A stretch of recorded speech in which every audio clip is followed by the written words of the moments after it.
through the Bible.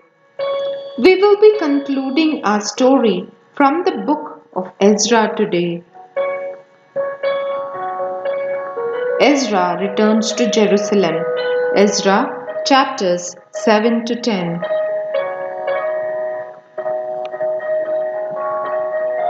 Ezra was a scribe and priest living in Babylon in the Persian Empire during the reign of King Artaxerxes.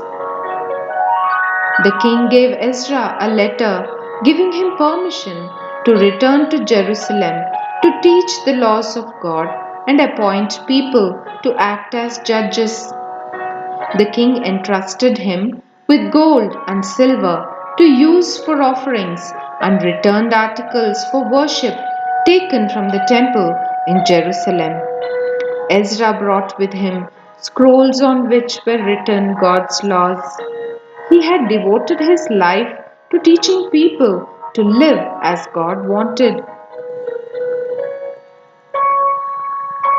A large group of Jews returning with Ezra gathered by the Ahava Canal. Although there were priests in the crowd, there were no Levites or temple servants returning to Jerusalem.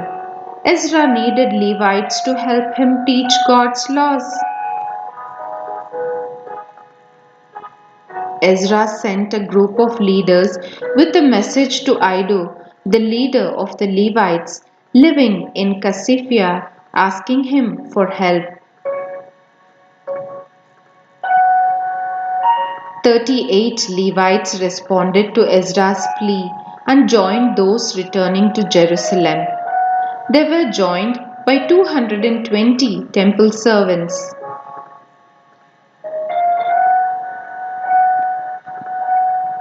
Ezra chose 12 of the leading priests and weighed out the gold, silver, and articles the king had given for the temple in Jerusalem.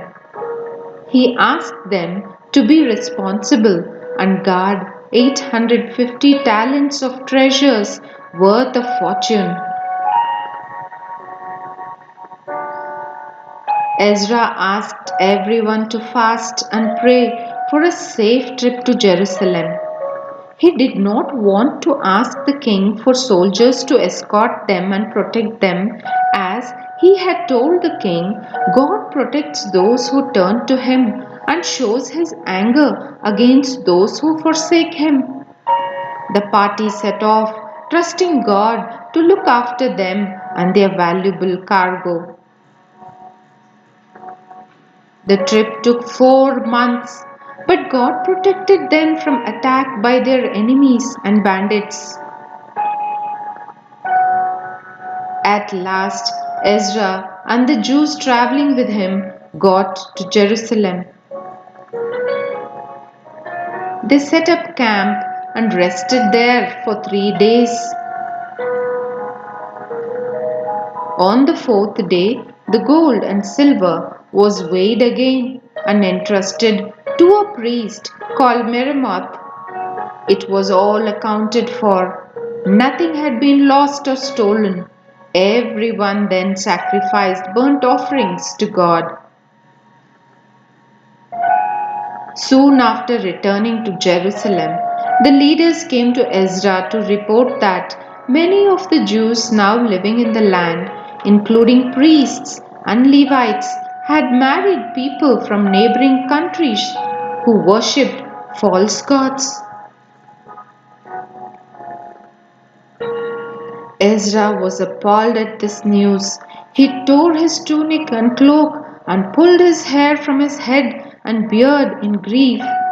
Those who loved and feared the Lord God gathered round Ezra. Ezra continued to show how upset he was about this disobedience until the time of the evening sacrifice. He then fell on his knees with his arms outstretched to God and prayed. Ezra told God how ashamed he was of the sins of his people. As a result of their disobedience, they had become captives, but God had shown kindness in allowing them to return to their land. Now They were guilty of marrying people who worshipped false gods and did detestable things. Ezra pleaded with God not to destroy them all.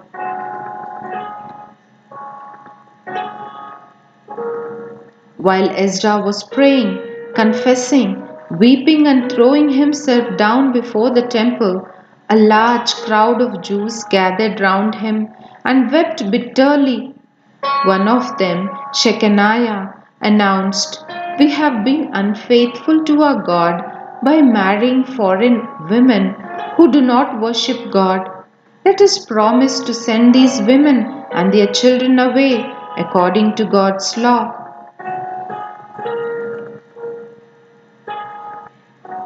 Ezra rose up and put the leading priests, Levites, and people under oath to do what had been suggested.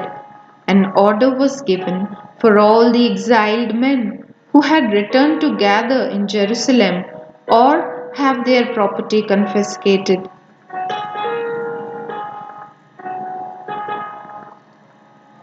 3 days later, the men of Judah and Benjamin gathered in the square before the temple.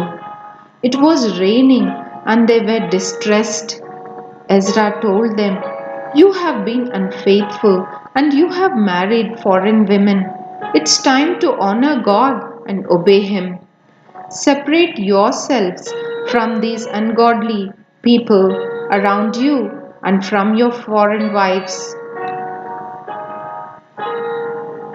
They responded, "You are right.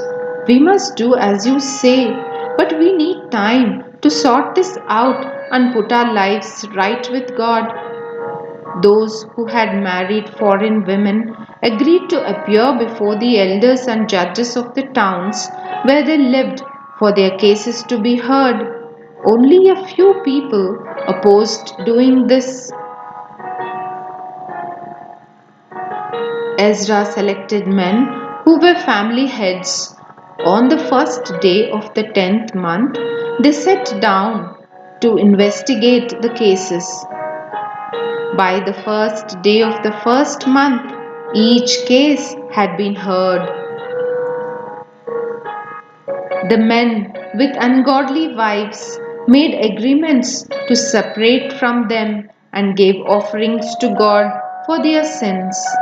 Among those who had disobeyed God in this way were priests and Levites, musicians, and temple servants.